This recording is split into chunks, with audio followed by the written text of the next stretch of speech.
तो 3 अक्टूबर की वाणी है। प्रातः मुरली। ओम शांति। बाप दादा मधु। मीठे बच्चे, रावण का कायदा है आसुरी मत, झूठ बोलना। और बाप का कायदा है श्रीमत, सच बोलना। बाबा जो दुनिया स्थापन करते हैं, उसका जो नियम है कि वहां कोई झूठ नहीं बोलता, हमेशा हर कोई सत्य बोलेगा। और जो रावण है, जैसे अभी यहाँ पे सारे लोग झूठ ही बोलते हैं। उनका कायदा है, जैसे नियम है कि सबने झूठ बोलना ही बोलना, इसलिए उसकी आसुरी मत है। प्रश्न है, किन बातों का विचार कर बच्चों को आश्चर्य खाना चाहिए? उत्तर, कैसा ये वंडरफुल, बेहद का वंडरफुल नाटक है। ये कितना जबरदस्त, आप देखिए, नाटक है कि इसके अंदर हर एक आत्मा का अलग अलग पार्ट है, हर एक का अलग अलग जन्म है। और ये ड्रामा में हर एक आत्मा सुखी रहती है, ये भी एक कमाल है।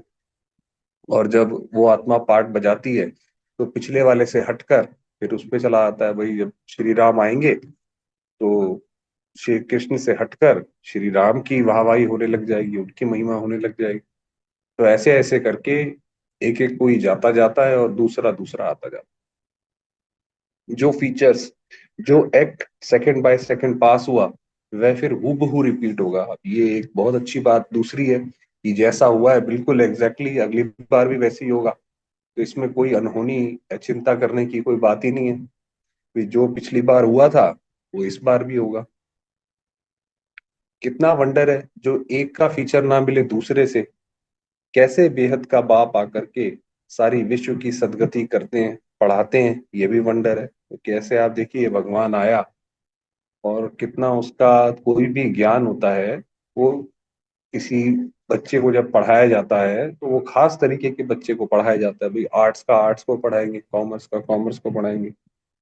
आप मगर बाबा का ज्ञान ऐसा है, बाबा ने सबको पढ़ा दिया, इसीलिए वो ज्ञान का सागर है। और कैसे उस ज्ञान से सतयुग आ जाता है, ये भी बहुत समझने की बात है। तो विश्व की सदगति हो गई। ओम शांति। रूहानी बाप शिव बैठकर अपने रूहानी बच्चों सालिग्रामों को समझा रहे हैं। हम कौन से हैं? सालिग्राम। तो शिव के, आप देखेंगे शिव के आसपास मंदिर में छोटे छोटे देवता होते हैं, वो सालिग्राम है, वो हम है। क्या समझा रहे हैं? सृष्टि के आदि मध्य अंत का राज चाहते हैं। तो हमें बाबा क्या समझा रहे हैं कि ये सृष्टि की आदि क्या थी, मध्य क्या है और अंत कैसे होगा। और ये समझाने वाला एक ही बाप है। और तो जो भी आत्माएं अथवा सालिग्राम है, सबके शरीर का नाम है। बाकी एक ही परम आत्मा है जिसको शरीर नहीं है, उस परम आत्मा का नाम है शिव। उनको ही पतित पावन परमात्मा कहा जाता है। वही तुम बच्चों को इस सारे विश्व के आदि मध्य अंत का राज समझा रहे हैं। पाठ बजाने के लिए तो सब यहाँ आते ही हैं। कोई भी आत्मा, परम धाम में तो सारे ही अच्छे हैं, परम धाम में तो सारे ही शांति में हैं। जो अपनी कला का प्रदर्शन करना है वो तो यहाँ आके करना है। तो सारी आत्माएं, शिव बाबा भी यही आते हैं। ये भी समझाया है, विष्णु के 2 रूप हैं, शंकर का तो कोई पार्ट है नहीं।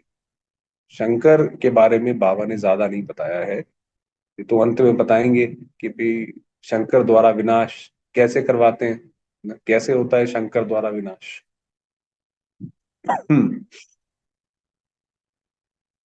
तो ये सब बाप बैठ समझाते हैं। बाप कब आते हैं? जबकि नई सृष्टि की स्थापना और पुरानी का विनाश होना है। बच्चे जानते हैं, नई दुनिया में एक आदि सनातन देवी देवता धर्म की स्थापना होती है। वह तो सिवाय परमपिता परमात्मा के और कोई ही कर नहीं सकते। ये जो नई दुनिया की स्थापना है, ये कोई नहीं कर सकते। वही एक परमात्मा जिसको परमात्मा कहा जाता है, उनका नाम है शिव। उनके शरीर का नाम नहीं पड़ता है। और जो भी हैं, सबके शरीर का नाम पड़ता है। भाई, हर एक को हम उसके शरीर के नाम से ही तो पहचानते हैं। बाबा ने कहा कि एक उसी का है जो नाम नहीं पड़ता है। ये भी समझते हो मुख्य मुख्य जो हैं वह तो सब आ गए हैं, ड्रामा का चक्र फिरते फिरते अभी अंत आकर हुई है। भाई ये ड्रामा चल चल के सारी आत्माएं आ गई, सारे एक्ट हो गए, सब कुछ हो गया। अब आप देखिए कोई, अब कोई नई चीज नहीं निकल के आती। कोई पहले कोई किसी ने नया आविष्कार करा, किसी ने कोई नई आर्ट फॉर्म निकाली, अब सब निकल गया, अब सब खत्म हो गया।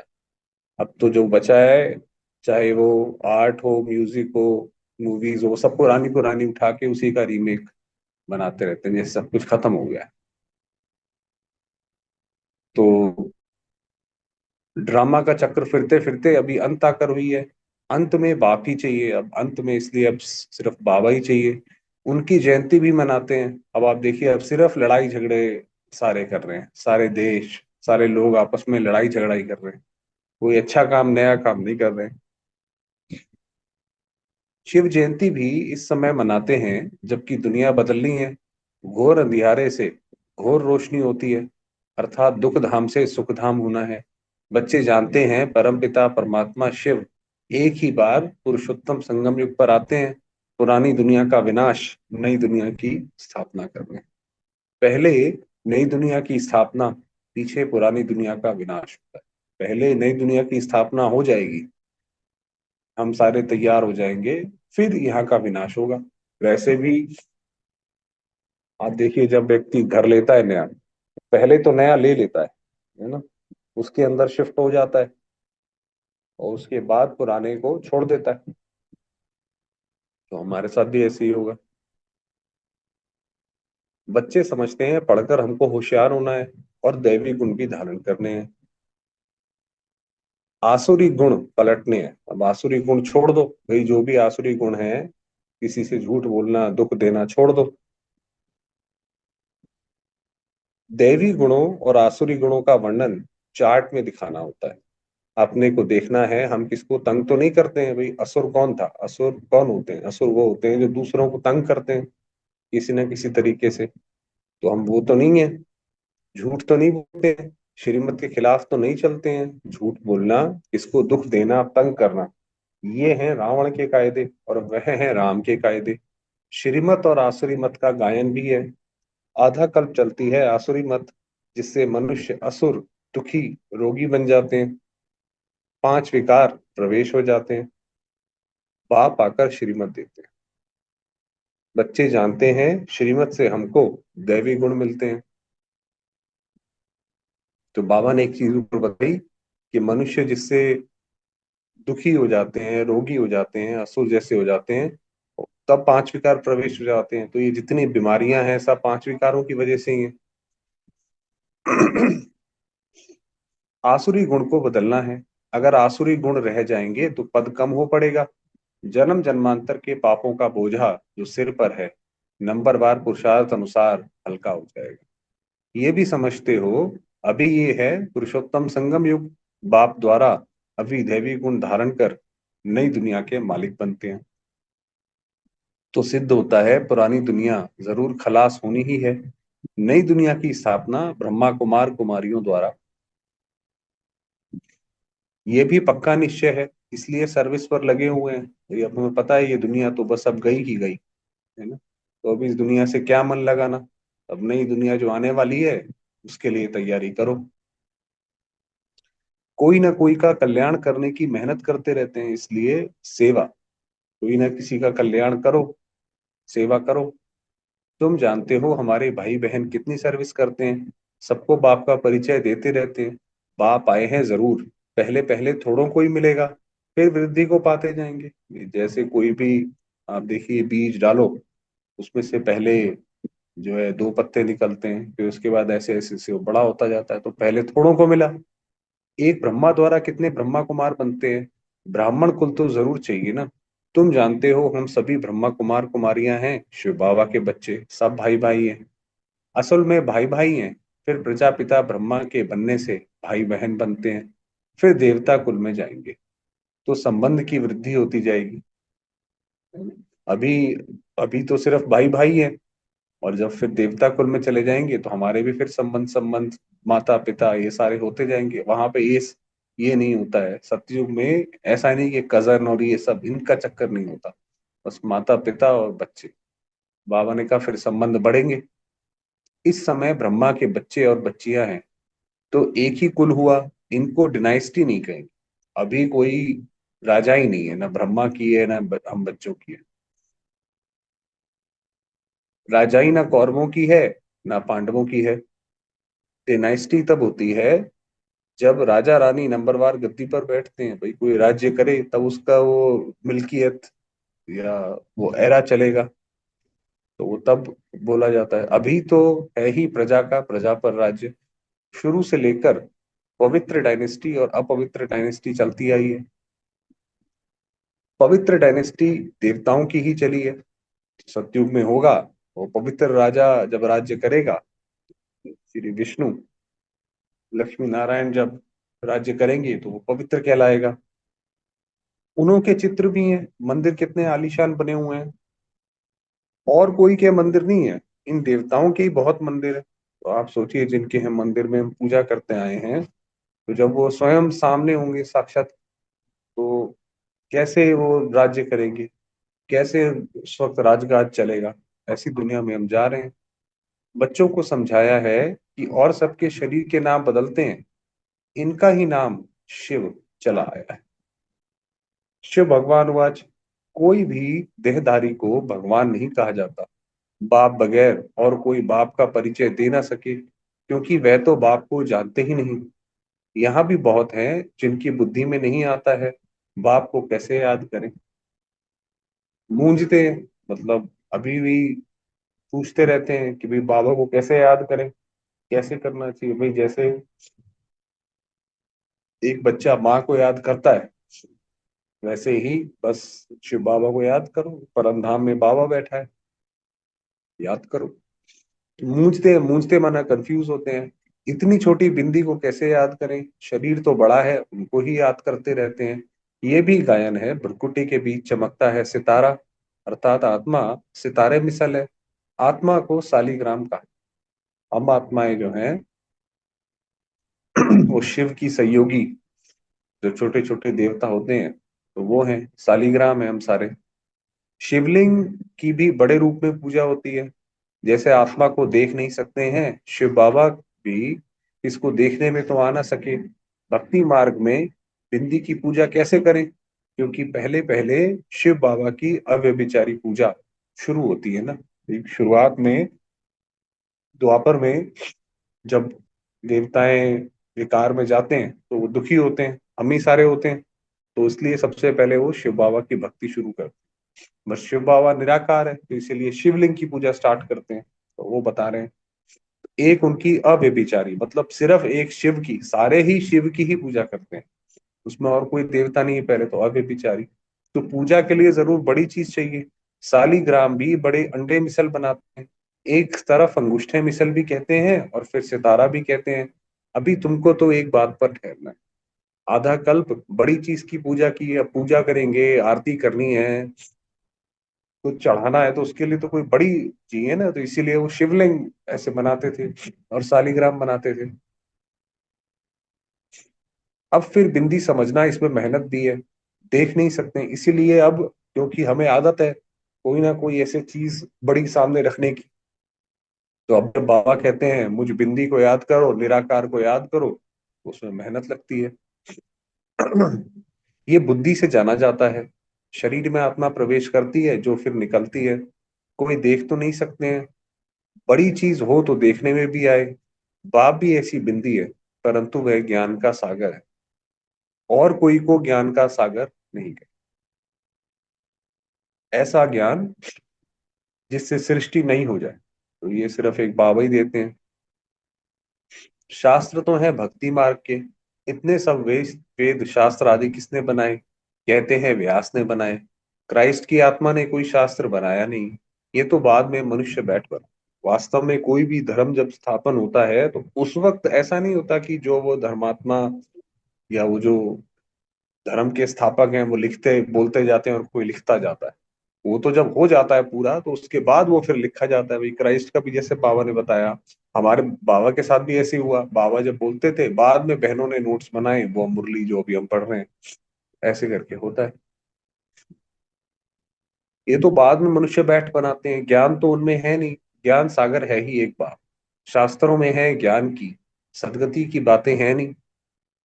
हर एक धर्म वाला अपने अपने धर्म स्थापक को याद करते हैं, देहधारी को याद करते हैं। इसी तरीके से हर एक आत्मा इस भंवर में फंस जाती है कि भाई याद करें तो किसको करें।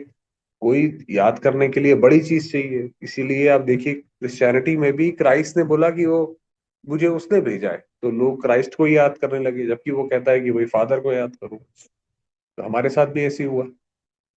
क्राइस्ट का भी चित्र है ना, सबके चित्र है। शिव बाबा तो है ही परमात्मा। अभी तुम समझते हो आत्माएं सब हैं ब्रदर्स। ब्रदर्स में ज्ञान हो ना सके, जो किसको ज्ञान देकर और सदगति करें। सदगति करने वाला है ही एक बाप। इस समय ब्रदर्स भी हैं और बाप भी है। बाप आकर सारे विश्व की आत्माओं को सदगति देते हैं। विश्व का सदगति दाता है ही एक। सारे जो विश्व की आत्माओं को कौन पार कराएगा? एक शिव बाबा। श्री श्री 108 जगत गुरु कहो या विश्व का गुरु कहो, बात एक ही है। अभी तो है आसुरी राज्य। संगम पर ही बाप आकर ये बातें समझाते हैं। तुम जानते हो बरोबर, अब नई दुनिया की स्थापना हो रही है और पुरानी दुनिया का विनाश होता है। ये भी समझाया है पतित पावन एक ही निराकार बाप है। कोई देहधारी पतित पावन हो ना सके। पतित पावन परमात्मा ही है, सर्व का सदगति दाता, लिबरेटर, गाइड, गुरु। वो एक वाहे गुरु ही है।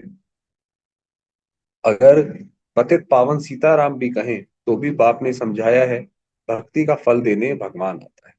तो सभी सीताएं ब्राइड्स और ब्राइड ग्रूम एक राम, जो सभी को सदगति देने वाला है।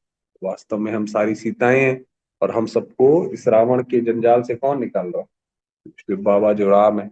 इसलिए उसने वानर सेना ली है। वानर सेना कौन? कि हम ही जो थे, जो विकार थे जिसके अंदर, वो पहले बंदर थे। हमारी सेना से बाबा नई दुनिया स्थापन कर रहे हैं। तो ये वास्तव में सच्ची रामायण है। ये सब बातें बाप ही बैठ समझाते हैं। ड्रामा अनुसार तुम ही 5,000 वर्ष पहले, तुम ही फिर 5,000 वर्ष बाद ये बातें सुनेंगे। भाई आज से 5,000 वर्ष बाद तुम भी ऐसे ही बैठे होंगे, मुरली पढ़ रहे होंगे। अभी तुम सब पढ़ रहे हो, स्कूल में कितने ढेर पढ़ते हैं, ये सब ड्रामा बना। जिस समय जो पढ़ते हैं, जो एक्ट चलती है, वही एक्ट फिर कल्प बाद हूबहू होगी। हूबहू 5,000 वर्ष बाद फिर पढ़ेंगे। ये अनादि ड्रामा बना। 5,000 वर्ष बाद ये बिल्कुल इसी तरीके से चलेगा।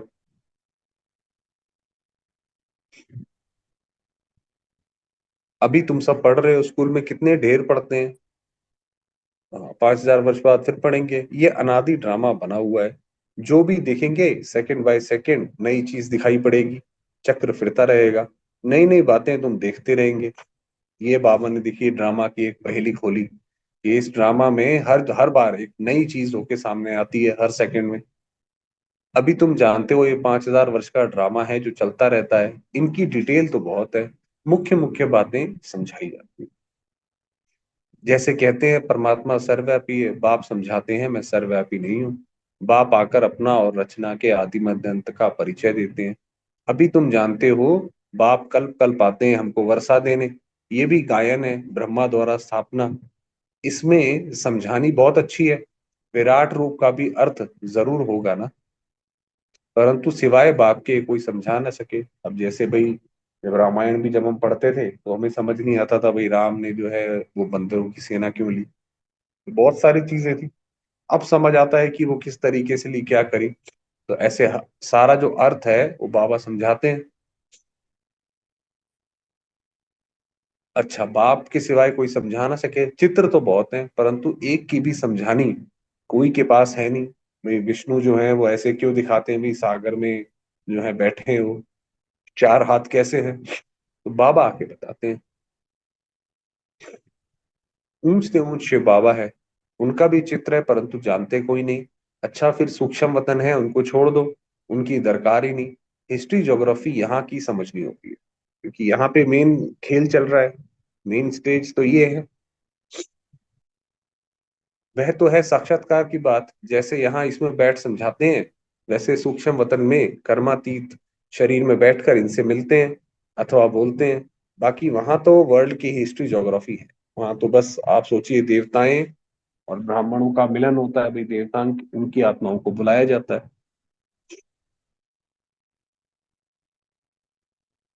वहां। हाँ, हिस्ट्री ज्योग्राफी यहाँ की है, बच्चों की बुद्धि में बैठा हुआ है। सतयुग में देवी देवता थे जिनका जिनको 5,000 वर्ष हुआ। इस आदि सनातन देवी देवता धर्म की स्थापना कैसे हुई ये कोई भी जानते नहीं। और धर्मों की स्थापना के बारे में तो सब जानते हैं, किताब आदि भी है।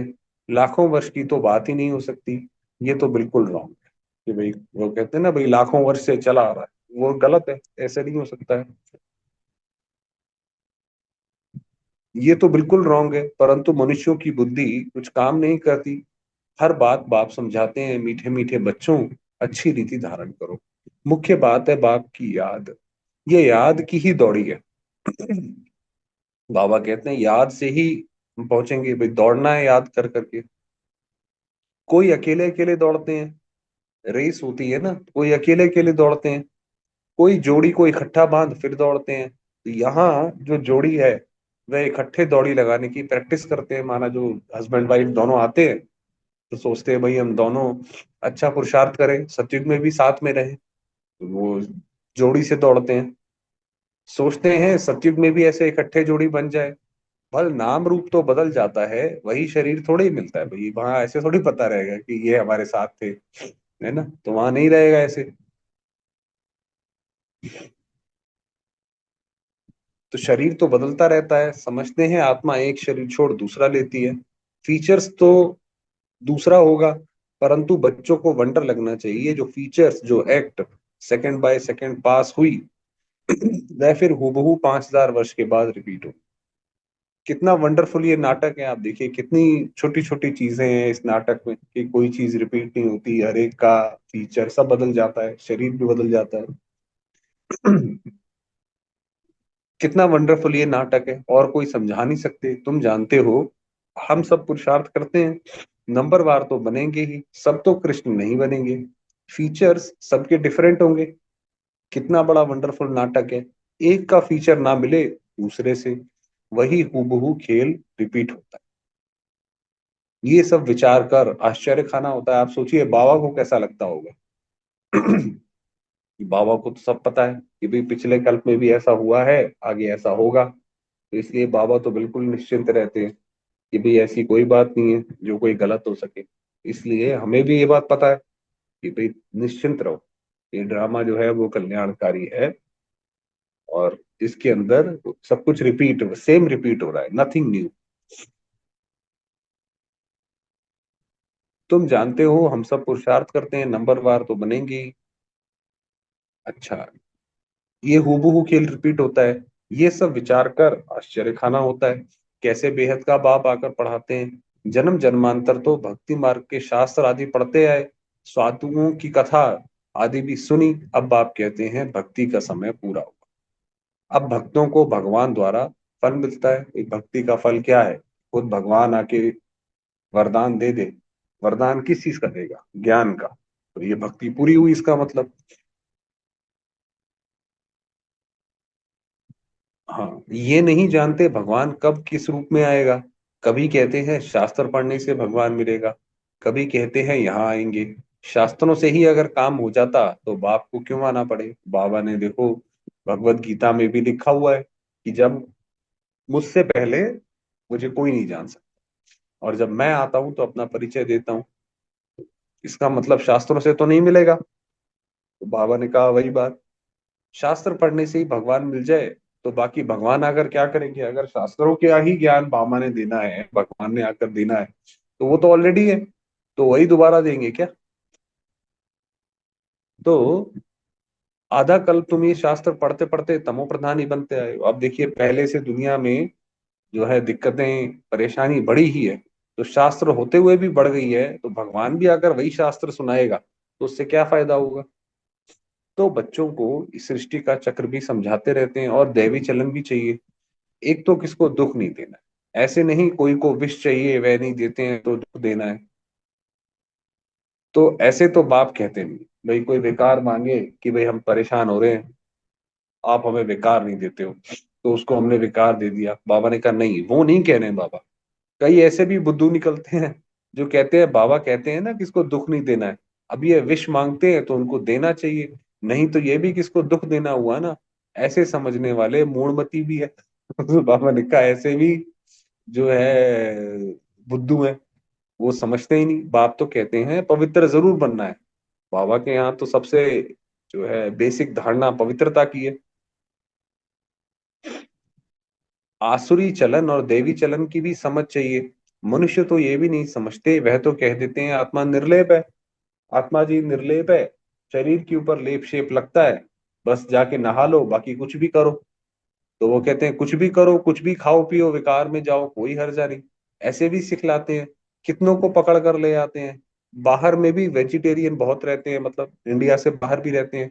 जरूर अच्छा है तब तो वेजिटेरियन बनते हैं। सब जातियों में वैष्णव होते हैं, छी चीज नहीं खाते हैं। भाई जो वैष्णव होते हैं वो भी एक जाति चलती है, कास्ट होती है। माइनॉरिटी होते हैं, तुम भी माइनॉरिटी हो। इस समय तुम कितने थोड़े हो, आहिस्ते आहिस्ते वृद्धि को पाते रहे। ये जो बाबा का पहले जो यज्ञ, आप पहले हिस्ट्री पढ़ो तो एक एक सेंटर भी बड़ी मुश्किल से खुलता था, और अब देखो विश्व की सबसे बड़ी संस्था है ये। बच्चों को यही शिक्षा मिलती है, दैवी गुण धारण करो।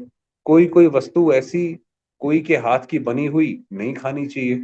तो छी वस्तु ऐसी कोई के हाथ की बनी हुई नहीं खानी चाहिए। भाई कोई कैसे बना रहा है, चलो हमारे सामने कोई बोले भाई नहीं हम तो अच्छी तरह से बना रहे हैं, शिव बाबा को तो याद करके नहीं बना रहा होगा, उसके लिए तो ज्ञान चाहिए, योग चाहिए।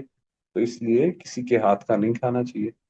अच्छा, मीठे मीठे सिकी लदे बच्चों प्रति माता पिता बाप दादा का याद प्यार और गुड मॉर्निंग। रूहानी बाप की रूहानी बच्चों को नमस्ते। हम रूहानी बच्चों की रूहानी बाबा को याद प्यार और नमस्ते। धारणा के लिए मुख्य सार है, अपने चार्ट में देखना है। हम श्रीमत के खिलाफ तो नहीं चलते हैं, वे अपना चार्ट अपने ऊपर ध्यान रखो कि हम श्रीमत के बिना तो नहीं चलते हैं, झूठ तो नहीं बोलते हैं, किसको तंग तो नहीं करते हैं, दैवी गुण धारण किए हैं। पढ़ाई के साथ साथ दैवी चलन धारण करनी है। पवित्र जरूर बनना है। कोई भी छीछी वस्तुएं नहीं खानी है। पूरा वैष्णव बनना है। वैष्णव जो विष्णु के वंशज हैं वो है वैष्णव, तो हम सबसे बड़े वैष्णव हैं। तो हम पूरी उसमें फॉलो करना है, रेस करनी है। वरदान दिया, बाप के फरमान द्वारा फरमान पर बुद्धि को खाली रखने वाले व्यर्थ व विकारी स्वप्नों से भी मुक्त भाव, कि स्वप्न में भी कोई विकार ना आए। बाप का फरमान है सोते समय सदा अपने बुद्धि को क्लियर करो। इससे पहले बाबा को योग लगाकर क्लियर कर लो, चाहे अच्छा चाहे बुरा, सब बाप के हवाले कर अपनी बुद्धि को खाली करो। भाई जो भी हुआ दिन में, जैसा भी हुआ, प्रभु जी आपको समर्पित। और फिर उसके बाद सो जाओ, बाप को देकर बाप के साथ सो जाओ, अकेले नहीं। अकेले सोते हो या व्यर्थ बातों का वर्णन करते करते सोते हो, तब व्यर्थ व विकारी स्वप्न आते हैं। ये भी अलबेलापन। इस अलबेलेपन को छोड़ फरमान पर चलो तो व्यर्थ व विकारी स्वप्नों से मुक्त हो जाए। तो फिर ऐसे कोई नींद बहुत अच्छी आएगी, थोड़े से समय में ही बहुत अच्छी नींद आएगी। स्लोगन दिया, तकदीरवान आत्माएं ही सच्ची सेवा द्वारा सर्व के आशीर्वाद प्राप्त करती। ये जो सेवा करके जो एक आशीर्वाद प्राप्त होता है, तो बाबा ने कहा इसके लिए तकदीरवान, तो मेहनत करो कि दूसरों की सेवाएं करो, है ना, उनको ज्ञान सुनाओ, वो बताए। बाकी थोड़ा 2-4 मिनट है, बाबा को याद करते हैं।